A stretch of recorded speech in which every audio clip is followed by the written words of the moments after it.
Yes, ladies and gentlemen, your eyes are not deceiving you. This is a pink skin. This is Hangzhou. Sorry, I've totally butchered that. No, hang on, no, I'm not. Hangzhou. Hangzhou. I think that's how you pronounce it, right? Spark. This is an Overwatch League team. It's one of the Chinese franchises, and it's pink. It is absolutely pink, the skin. Now, this was leaked yesterday before the official announcement, and I was like, nah, this can't be real, right? Because we'd seen the earlier leak, and it was blue. The sort of finger guns that are on electrical fire, they were blue, and it's like, no, surely it won't be pink, but it is pink. The official team's Twitter has retweeted this. It's the official Overwatch announcement, Overwatch League announcement video for the skins. Yeah, it's a pink skin. I tell you what, these guys are about to sell the most skins in the league, and you know what, the Chinese team branding is really, really, really good for Overwatch League. Probably, I think maybe the Panda team, the Chengdu Hunters, maybe not probably the worst one, but like Shanghai Dragons, that's a cool sort of brand. Obviously, it's the worst team that's ever been in any kind of professional sport ever. But I digress, ladies and gentlemen. So let's get stuck into the meat of this video. There are loads of updates on the PTR. Now, we briefly covered some of these in the last couple of videos, especially the one for Brigitte, because Jeff Goodman posted on the official forums and said, hey, we're going to nerf Brigitte's shield bash through shields, and that is now live. But before we get onto that, let's go through the Bastion buff. Now, Bastion, configuration recon, ammo increased from 25 to 35, and configuration sentry, weapon spread decreased by up to 33% while firing. Now, the dev comments on this are Bastion could use a little bit of an offensive boost to balance out how vulnerable configuration recon's bulky size and sentry's stationary nature make it. To address this, we increased the ammo he receives in recon mode and gave Bastion a lower spread in sentry mode to make it more effective at farther ranges than it was previously. Okay. Now, this will just do nothing to Bastion. Bastion is always going to remain a super niche pick where you just stick him on a payload, or you use him at the very end of like King's Row when everything's going bad and you're on defense, and you're like, oh my god, we need a Bastion, and you whip the Bastion out. That's basically all Bastion's ever going to be used for. It's interesting that they want to buff him, because I don't think this really makes any changes, to be honest, to Bastion. It's not suddenly going to be like, yeah, let's roll Bastion as DPS. He's still going to be Bastion, so yeah, whatever. Nice one, Blizz. Now, this is the big, juicy one. This is Brigitte. This is Shield Bash. Now, I've got a video clip here. This is taken from Reddit, and it's taken from, well, you can see the user's name on the clip. It's from Andy GMB. There is a link to this post in the video description. There's a lot of good discussion going on here. This shows you the current interaction of Brigitte when trying to bash through a Reinhardt barrier. Now, there are some weird things which happen here. Like, you will notice that you can shield bash and sort of go through the shield. You can almost bash him sometimes through the shield. It's a bit weird. Now, what I will probably say is a big disclaimer for the Overwatch team is this is the first time any kind of interaction like this has been attempted in the game. There is no other, well, barriers have never stopped an ability that isn't like a movement ability like this one. So there's going to be some funk going on with this, but hopefully that gets sorted out. But you can clearly see what's happening here.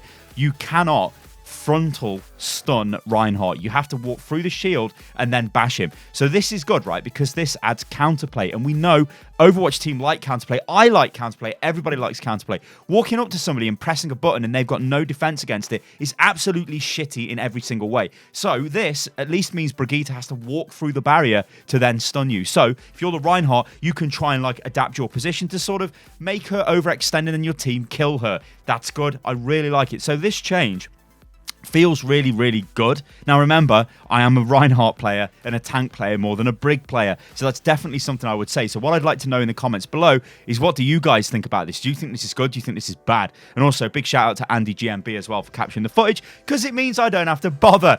Love it. All right, then, let's move on. Although I have tried this on PTR. I've tried it actually in a game, and it's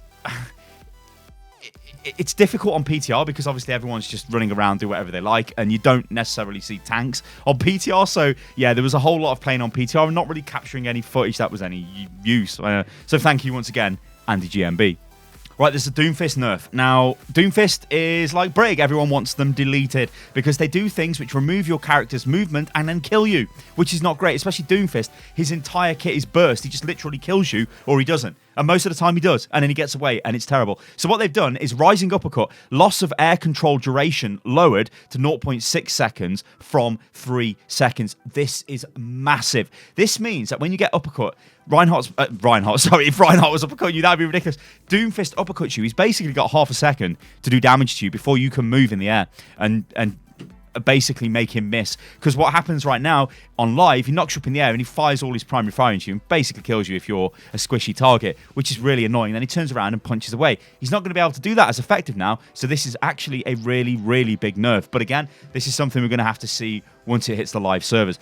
Seismic Slam. Now, the maximum range has been reduced from 20 meters to 15 meters. Dev comments on this. A Doomfist's high mobility allow him to engage and disengage from extremely long ranges. Just like I said, decreasing the range of his targeted aerial version of Seismic Slam requires him to get closer before engaging an enemy and makes it slightly harder for him to escape from combat. The loss of air control on Rising Uppercut was a frustrating mechanic, yes it was, for players, but it allowed Doomfist to set up combos. We found a decent middle ground by limiting the time Doomfist has to line up his next move. Fair enough. Then we get McCree. Right, McCree, this one, I like this one because this is a counter to Doomfist, right? In this patch, you see Doomfist go down in strength and McCree go up in strength, which actually, yeah, so this is what we got. Peacekeeper. Alternate fire damage increased from 45 to 55. Now, you might not think this is too ridiculous, but it actually is. So check the dev comments out. McCree's Fan the Hammer wasn't as reliable as an option against higher health heroes as it should be. Increasing its damage will make it more potent in close range engagements where it is intended to be most effective. Now, the reason why this is funky is because that extra damage means you can probably kill a Doomfist with a flash and a Fan the Hammer when he dives onto you. That's pretty nice. That's really, really nice. And if not kill him, you'll take him really, really low. So this now means Doomfist has got to be very wary of McCree's. Now, in the past, Doomfist would kind of be wary of McCree, but he could just jump onto McCree, uppercut him. So Seismic Slam, the shields go off for Doomfist, so he's massively tanky. He uppercuts you. McCree is like flailing in the wind. If he's got his flashbang, okay, he maybe uses it. That stops Doomfist from killing McCree, but then Doomfist just gets away anyway. This now means he comes in. Remember, you've got less duration on the uppercut, so you're up in the air, you're messing around, you flashbang him, and then you Fan the Hammer him, and he's basically dead. That is huge. That is really, really, really huge. So I don't stress how massive that is. Then we get a buff, ladies and gentlemen, to Torb. Now, this was kind of unexpected, but Molten Core. So the damage has been increased on his ultimate from 130 to 160 a second. So his ultimate is better. And the dev comments on this. So while the Molten Core damage pools were intended to provide players with tools for area denial, they weren't proving threatening enough to deter enemies from a significant amount of time before their damage, because their damage was too low. Which, yeah, like, I mean, Torb is more viable than he was before. He's definitely more viable than Symmetra, but he's still Torbjorn, and he's still always going to be one of these heroes which just isn't as good as the other heroes because of the inherent design of his kit. Same for Symmetra. All of this building stuff and turrets. The problem with Overwatch is it's a fast-moving game. You move through areas pretty quickly, and it becomes very difficult to actually make these heroes super effective. Torb, I think, is a better way of doing this than Sim. I mean, well, Sim's got the turrets you can deploy at range, and Torb's obviously got his turret you can throw and deploy at range. So you can see what they were trying to do with these builders, making them more dynamic and like give them the ability to set up from range. But Torb is just like kind of more offensive anyway. He's more tanky when he uses his is it overcharge or overdrive, whatever it is. Basically his old Molten Core visual animation, which still, ladies and gentlemen, makes me think that Molten Core's gone off, and I'm like, God, where's the big turret? But it's not actually there. Also as well, just to end this video on, ladies and gentlemen, there is a new visual effect to Winston. Now, I won't show this on the video. You guys can go check this out on the... I think it's on live, actually. Yeah, it's on live. What am I talking about?